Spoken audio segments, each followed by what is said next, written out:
So distributed consensus is the problem of getting multiple servers to agree on shared state, even in the face of failures. And that shared state is usually some data structure backed by a replicated log. And the property we want out of a consensus-based system is that it's fully operational, even if a minority of the servers fail. So if a majority of servers are up, the system is up. So this is needed all over the place. They used consensus in the last talk. It's needed in basically every consistent fault-tolerant storage system. Paxos is basically synonymous with consensus, but unfortunately, it's widely regarded as difficult. So it's hard to understand, and it's hard to implement. It's best summarized by these two quotes. So NFDI reviewer, the dirty little secret of the NFDI community is that at most 5 people really truly understand every part of Paxos. Maybe 6 with Comcast now. And then Chubby is a consensus-based system inside of Google. Their authors wrote, there are significant gaps between the description of the Paxos algorithm and the needs of a real-world system. The final system will be based on an unproven protocol. So we need consensus everywhere, but it's really hard to learn it, and it's really hard to build systems with it. As a result, we designed Raft, and we designed it specifically for understandability. To evaluate this claim, we actually taught 2 classrooms of students both Paxos and Raft.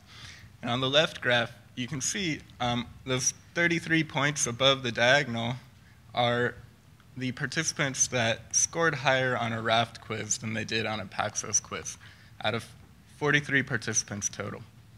So that's most everyone learned Raft better. The others probably had prior Paxos experience. And then on the right side, you see a survey. We asked them, which do you think would be easier to implement in a real working system, and which would be easier to explain to a fellow student? And there, nearly everyone said Raft would be easier. So for my remaining 15 minutes or so, I'll try to teach you Raft. So Raft is broken up into 3 parts. First is leader election. A Raft cluster will first elect a leader, and if that leader fails, it will elect a replacement. The second part is log replication. So that leader's job is to take commands from clients, append them to its log, and replicate its log to the other servers. The third part, safety, is what ties those together and makes things actually consistent. So it extends leader election to guarantee that only a server with an up-to-date log can become leader. And then when that leader replicates its log and overwrites the other logs, that's actually safe to do. So let me jump into the details now, starting with leader election. So here on the left side, we've got a 5-server cluster, and keep your eye out on server 2. It's about to start an election and become leader.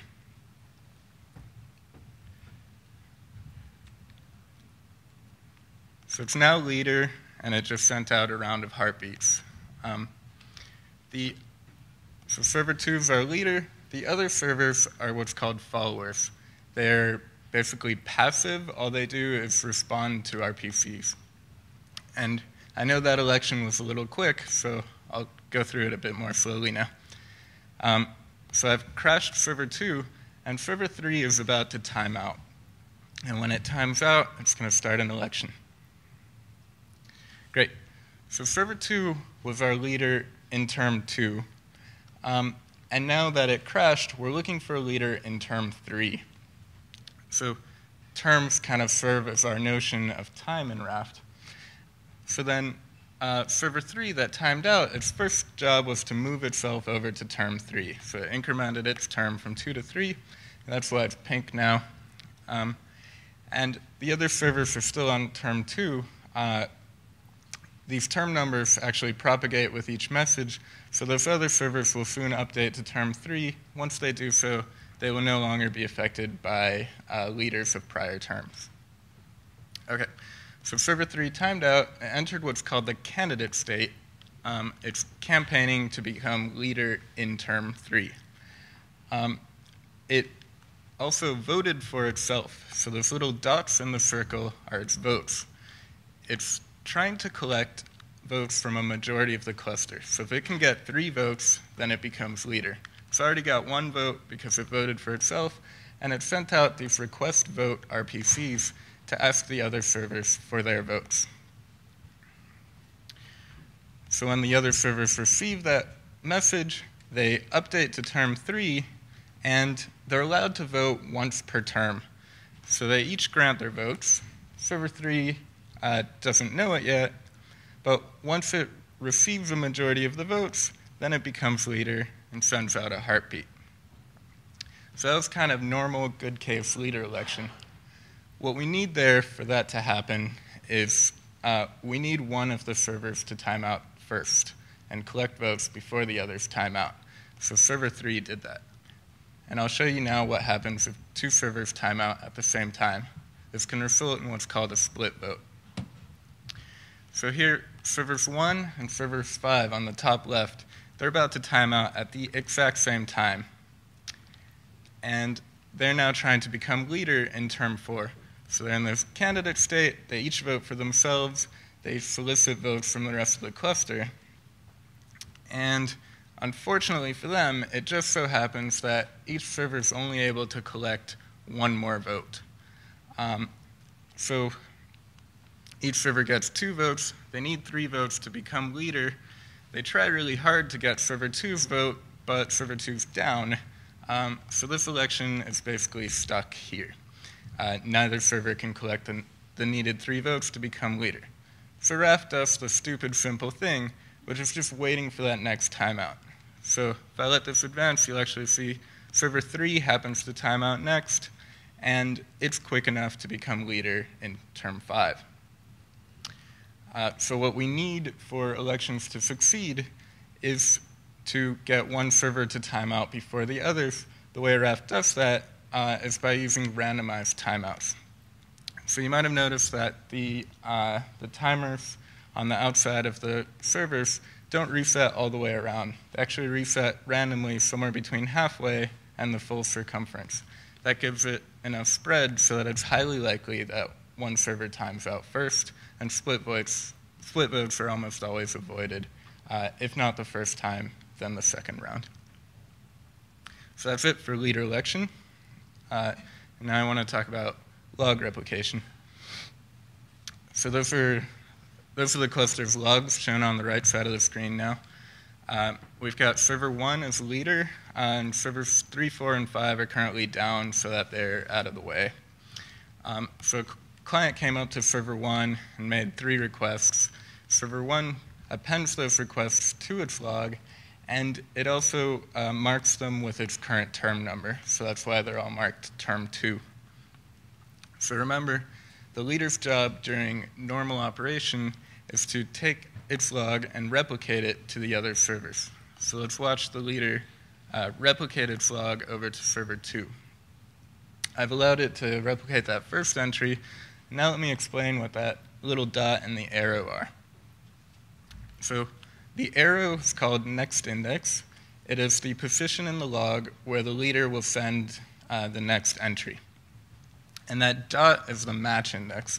The dot means that the leader knows that it and the follower agree on all entries up to that point. So as the leader is replicating entries over, you'll see both of these advance.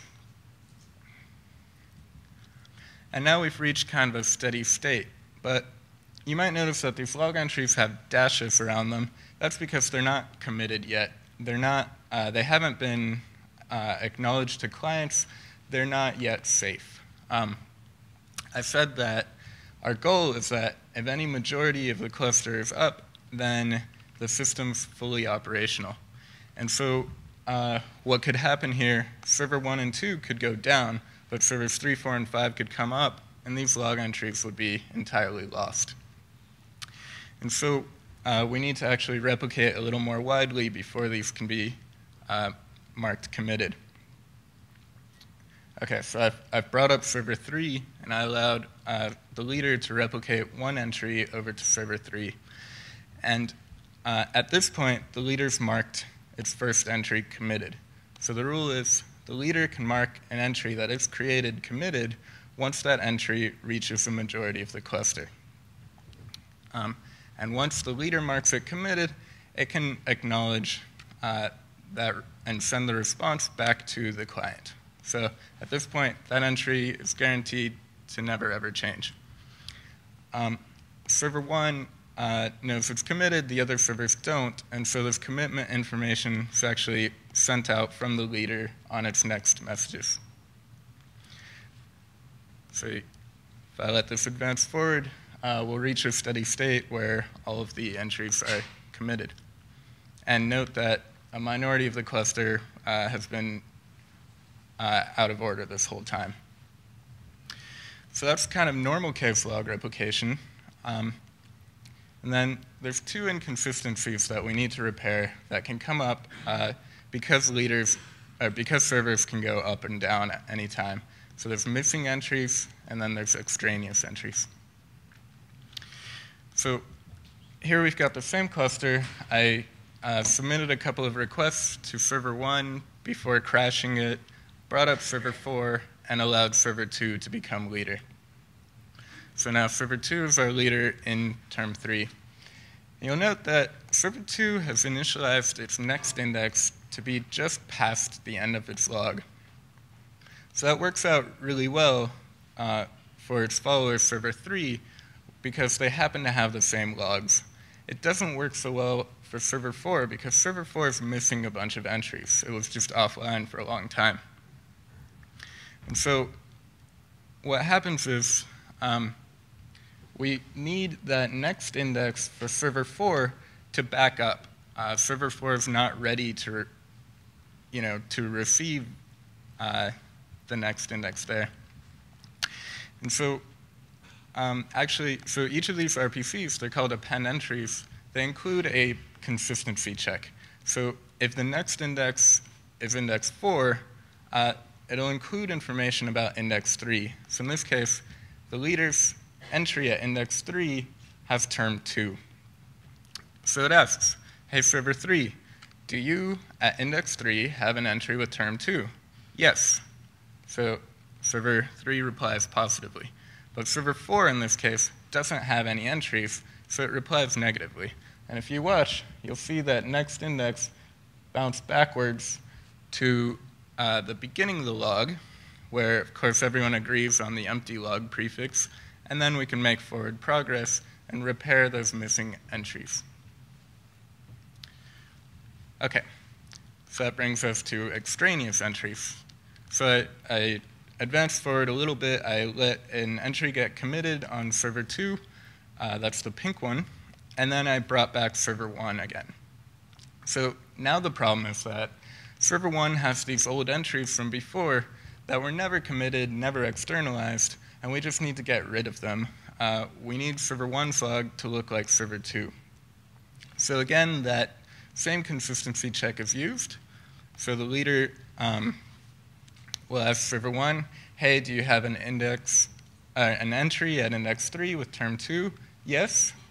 Then server 1 will just go ahead and overwrite those other log entries with the pink one. So server 1 assumes that because server 2 is leader of a more recent term, server 2's got the right information. And that brings me to the third section of the talk on safety. So the safety concern would be, what if server 5 became leader at this point? It's been offline for so long that it doesn't have any log entries, and it could just trash the whole cluster if it was leader. So we can't let that happen. So what RAF does is, of course, server 5 can time out. We can't prevent that. But if it becomes candidate, it actually won't get any votes. So here, it became candidate. It was the first server to request votes from the other servers, but it didn't receive any votes. That's because candidates actually include information about their logs when they're requesting votes. And so if another server gets a request for a vote from a candidate with an out-of-date log, it won't grant its vote. And what happens here instead is that we wait for another timeout. In this case, server 3 is about to time out. So server 3 becomes a candidate in the next term, and it's got an adequate log, and so it's able to become leader. So what exactly is that rule? Well, you include the term of your last log index and the length of your log. And so in this case, that top server would never vote for the middle server. So it's got a last log term of 4. The middle server has a last log term of 3.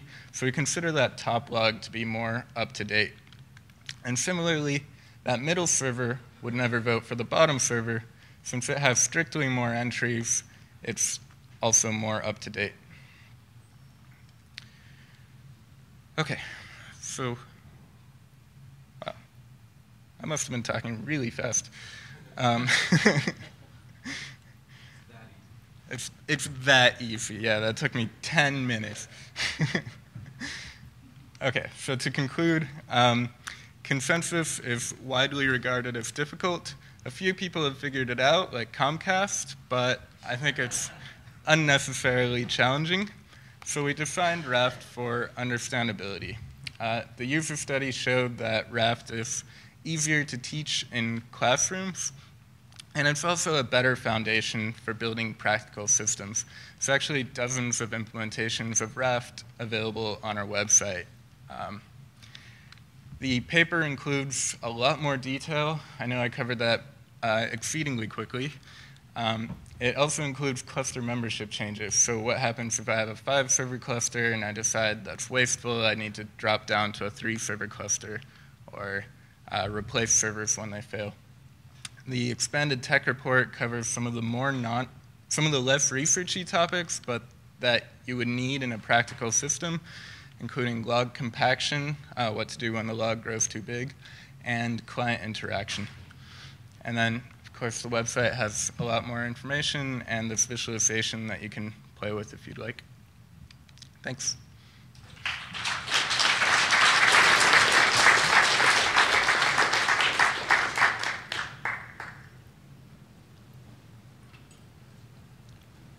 I want to start by saying that was a great talk. And so you not only won one of the best paper awards, but I think a best presentation. It was very clear. And I think that might have something to do with it being easier to teach in the classrooms. This is pretty subjective, because if you present it really clearly like this, it might be that it's just a presentation. And so it's, it may be simpler, but it may also be that you're just explaining it better because you know it better. And so it's, you want to get more experience with that. But I have a technical question as well, which is... Can I respond to that comment? Oh, sure.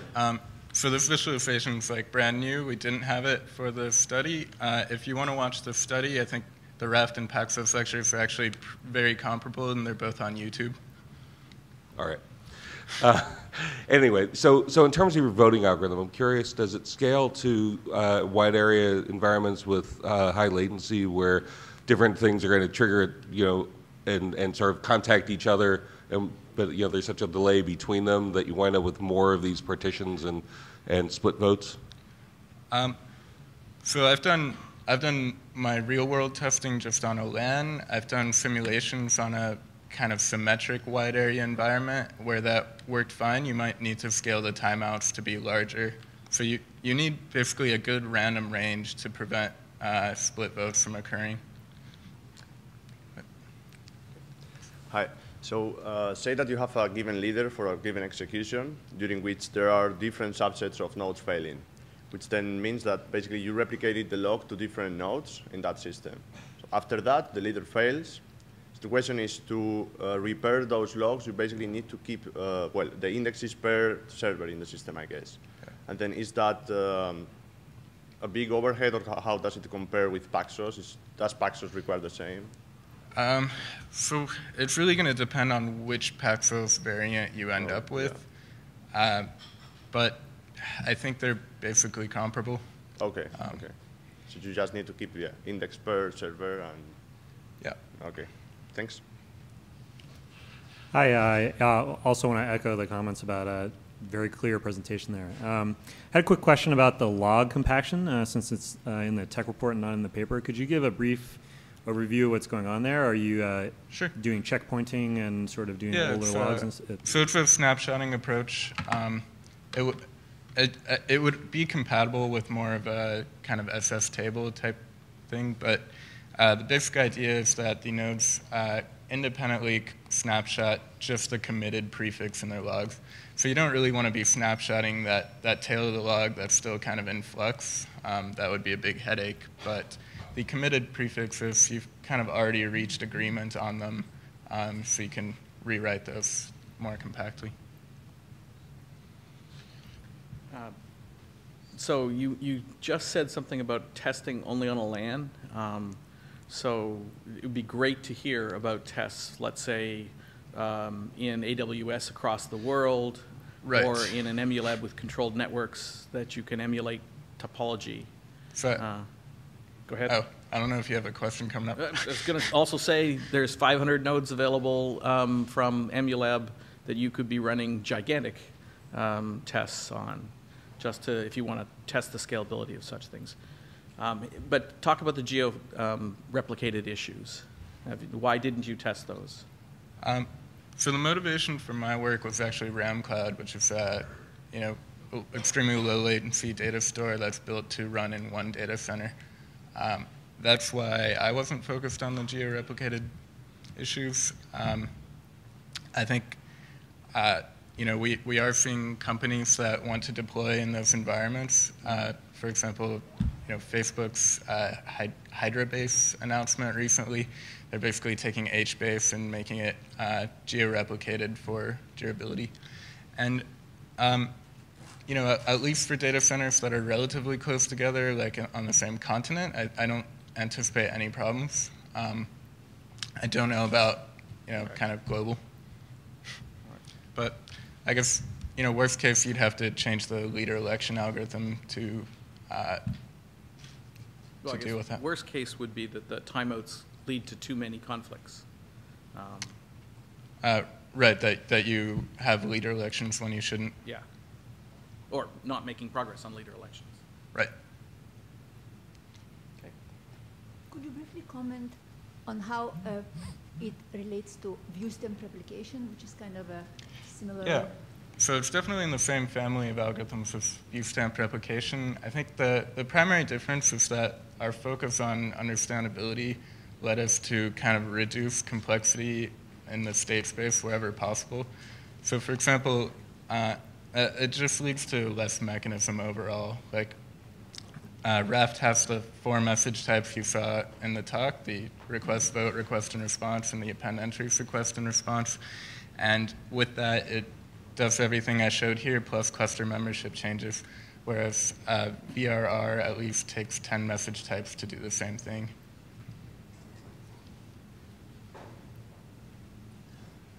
Have you formalized the algorithm and proved it correct? Yes, I did. So I did a formal spec in TLA Plus, and then I did a less formal sort of Englishy proof. And I know of one group that's working on a machine-checked proof.